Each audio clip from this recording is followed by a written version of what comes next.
welcome back to the stage from yesterday, John Moulding, who's going to be sitting with Tim Sewell from Yospace, and this is preparing for an all-streaming future with SSAI. Please put your hands together for John and Tim.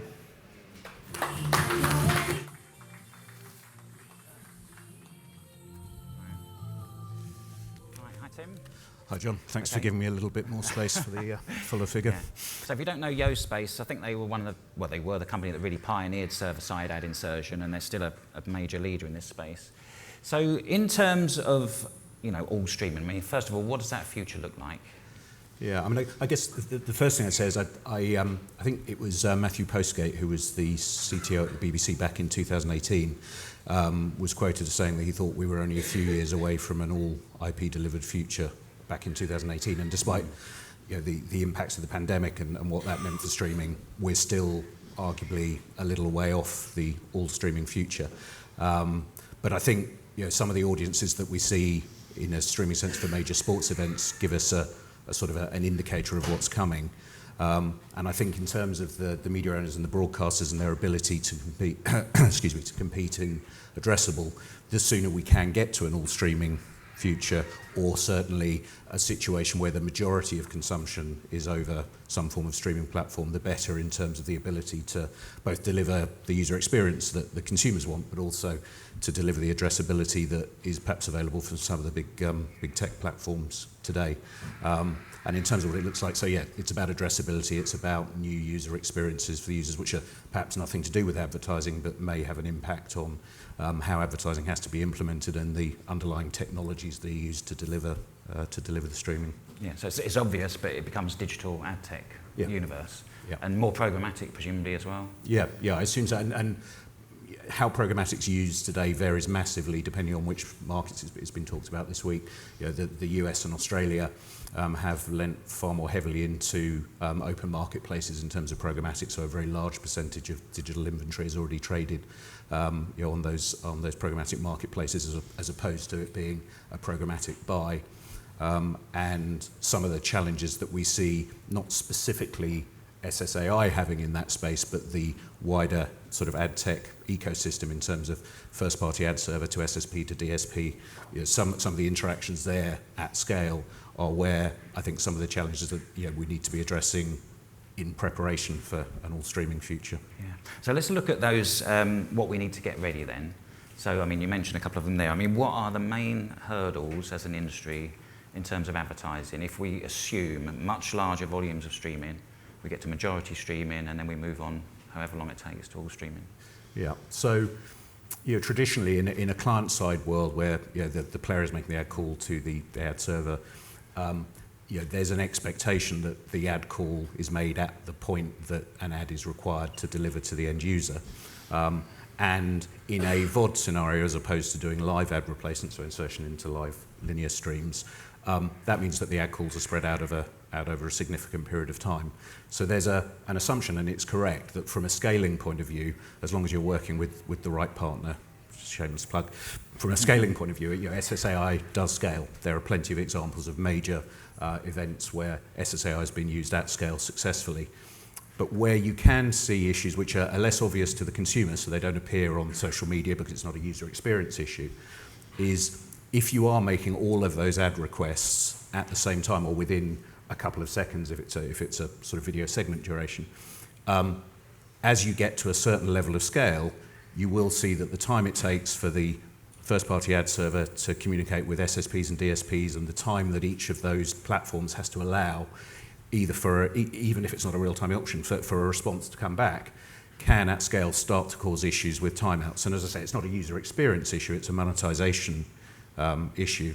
And obviously today that's all about major sports rights largely, because those are the biggest events that we typically see.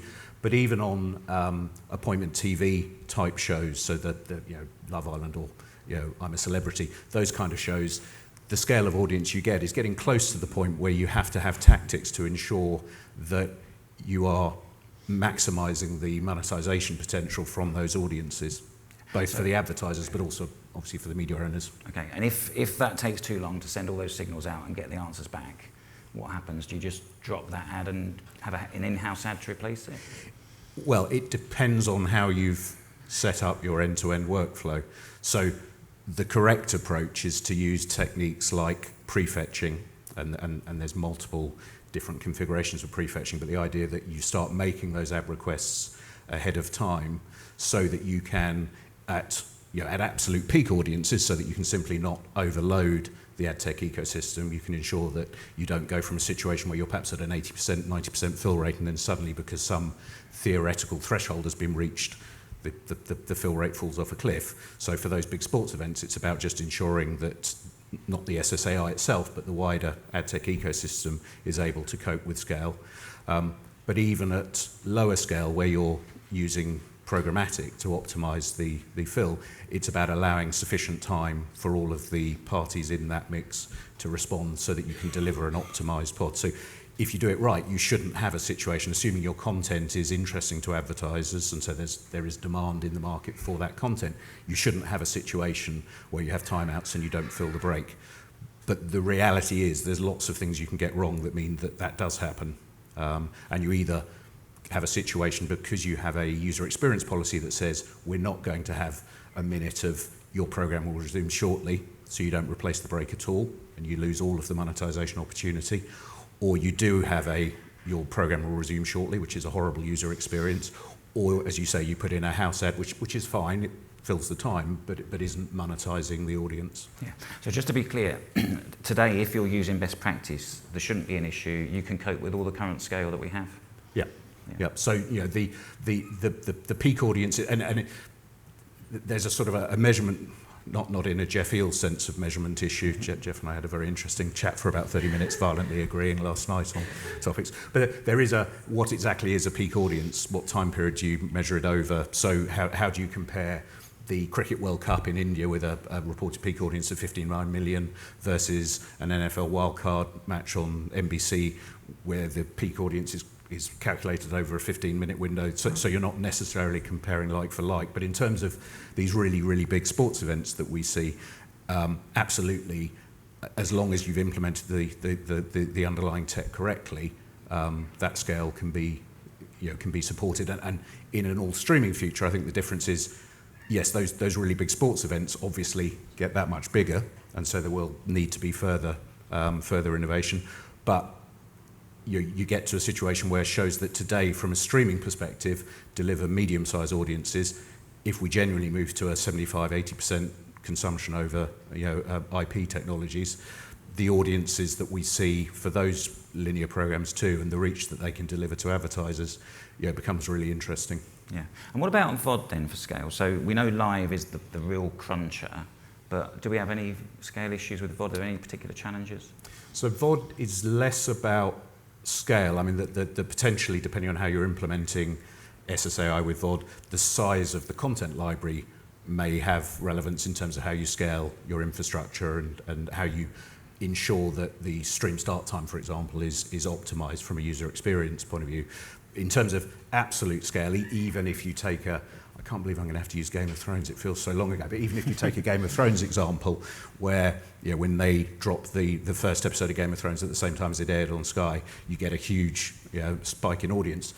They're still not all joining it at precisely the same time, so the scale considerations aren't the same. I think with VOD, the interesting thing is, if you look at the streaming services that have launched over the last couple of years, so Max and Peacock and Discovery Plus, they were SSAI from day one because they were largely a greenfield implementation.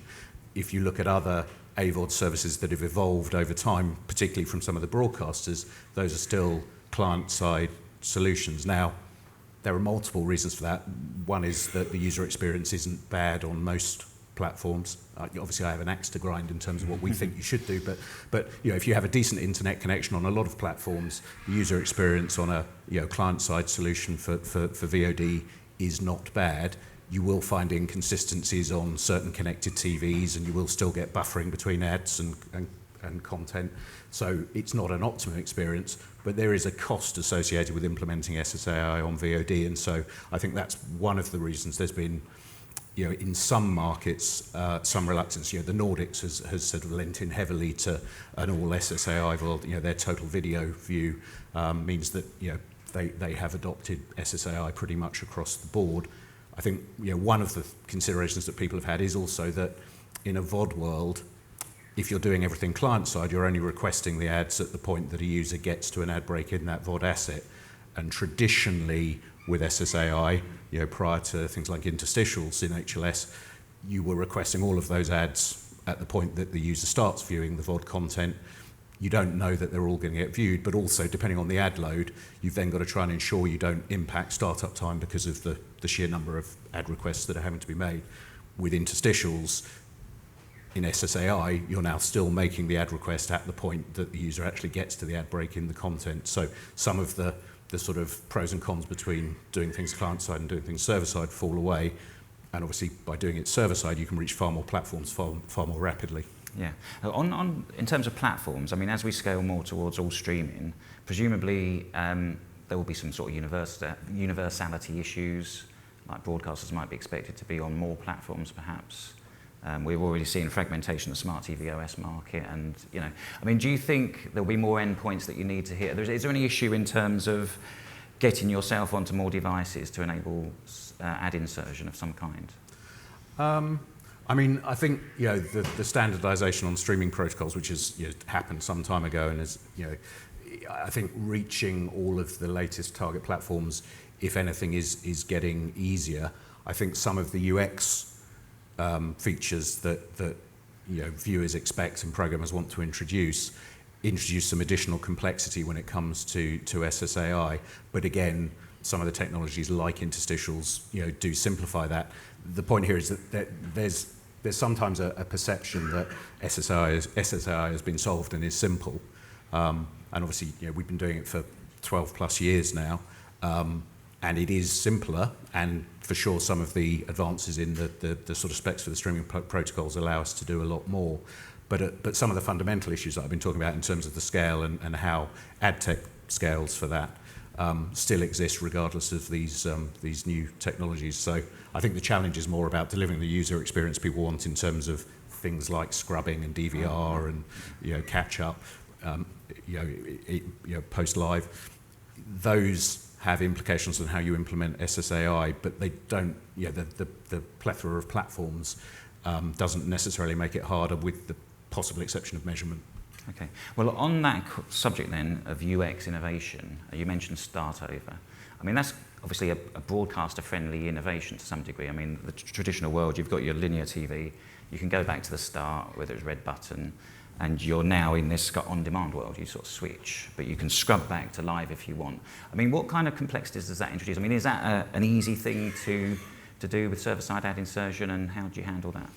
It depends who you ask. If you ask UX product people, yes, it is easy and it should be easy. And the reality is that iPlayer has allowed you to scrub around in the stream forever, and so users have a certain expectation that they should be able to do that. And so some of the halfway houses that ensure that you can still monetize that that catch-up experience do inevitably jar a little bit with users who are used to being able to scrub around freely. And it's all about trying to ensure that you can deliver the same user experience that you have with pure VOD, in terms of you may be forced to watch the ad, but you can at least scrub around in the content, jump back to watch the ad break, and then resume from where you've looked to scrub to. And it's about introducing that into live. And in an HLS world, Apple have done a very good job of ratifying the spec for interstitials, and that gives you a lot more flexibility in terms of what you can do in DVR experiences for the end user, while still allowing all of the historical breaks to be monetized, and to do that in a way that scales with truly large audiences. In the Dash world, unfortunately, so the Dash equivalent to AX-Link is not as well specified, is not fully ratified, and as a result, there are very, very few players that support all of the X-Link features that allow you to do the same thing in a Dash stream. It's getting better. Vendors like ourselves and others who are doing plugins so that we can still take advantage of X-Link, so that we can deliver these experiences while we wait for the standards to get fully ratified and the players to catch up. There's MPD events coming. So there will come a point where we have parity on the two protocols, but it's only the sort of streaming engineers who perhaps fully understand and accept those issues. For others, it's just a frustration that, in some cases, advertising itself is seen as a necessary evil, and so telling UX guys that there are certain limitations on certain protocols doesn't necessarily land very well. But there's a lot that's going to change over the course of this year that will start getting us closer to parity in terms of the different streaming protocols and what you can do. Okay, but if you're not an engineer then, in layman's terms, what does that mean? That at the moment there are too many challenges to actually bring up an ad break if you've gone back in time and you're now going forwards, or can you have a full ad break? Can you allow it? Yeah, you can do it, as you just have to be mindful of what player capabilities are needed. So on the sort of server side, there are technologies that allow us to do all of this, as long as the players that have been implemented by the broadcasters support those features. So for HLS, it's interstitials. So on Apple devices, this can be supported today just using the native players. And as I say, for Dash devices, we have techniques that allow us to deliver the same experience. It means that we have to do more than in an ideal world you would do if the standard was fully ratified and the players fully supported features like X-Link. Okay, so either today or at some point in the near future, you can monetize every single historical ad break if somebody's gone back in time fully. I mean, we do that today. We have Start Over where we're monetizing all of the historical breaks because you're watching it in a shifted live mode, if you will. In HLS, you can do that today, whilst delivering all of the scrubbability and UX experience that users want. And in Dash, you can deliver the user experience. There are just certain limitations in terms of what you can do with the monetization of the historic breaks. Okay. But you can still deliver the UX. Yeah. And then it comes down to what percentage of the audience is watching from the live playhead versus is actually watching in time shift, and that comes down to the content type as well, in terms of, we see a lot of variability about how much these start over features are used. Something like I'm a Celebrity or Bake Off, you see a much higher percentage of people using start over where they've come in 15 minutes late and want to watch from the beginning, relative to live sports where you might want to scrub back to see a moment, but ultimately you relatively quickly want to get back to the live edge so you're not missing the latest action. Okay. Now we've got time for some audience questions if anyone's got some. I mean, I've got some more otherwise. But... Okay. So on programmatic then, I mean, in terms of best practice, I mean, if you want to fully monetize ad breaks using programmatic with near real-time sales, is there anything that the advertising industry needs to do to help, or is that, the programmatic industry have already done what's needed? Where does the work have to happen? Yeah. So I think that there's a responsibility in how the SSAI is implemented to allow enough time, because in a first-party sold world, you can, of course, decide you're going to scale up the ad server infrastructure, and so you can potentially address the timeout issues simply by capacity planning at an ad server level so that you don't see a fall-off in response time from the primary ad server. In a programmatic world, even if everything is efficiently working and is scaled, if you have multiple hops, multiple SSPs, multiple DSPs, there's always the potential that you will start to see issues because of timeouts, just because of the number of steps that are happening. Because in a live world, if you are making the ad call just at the point the break starts, you can't hang around for very long waiting for a response without risking the end user seeing buffering. So from a programmatic point of view, there's still this point about allowing enough time. But then there's also the issue that on, for example, major sports events, whether it's programmatic or first-party sold, if you're doing prefetch, you've prefetched for a planned break in live sports. Probably certain advertisers are paid to be the first and last spot in the ad break. There's then injury time, a timeout. So something happens that means there's an additional break opportunity, and break IDs change in playout. And so worst case, you don't monetize that additional opportunity, but also the break IDs no longer match, so you don't monetize the first break at half time, because the ads that have been decisioned aren't the ads that are intended for that break. So there's a lot of things you need to do around ensuring that you have, for example, prefetched a contingency break as well. So if you get additional monetization opportunity, you don't use the wrong decisioned ads for that additional break. You use the contingency break so that you still have the ads that were intended for that first half time break. So there's lots of interesting things you can do there around ensuring that you can monetize the variability that comes with live sport, whether it's programmatically or first party. Okay, brilliant. All right. Well, thank you very much, Tim. That's very interesting. Thank you. All right, thank you.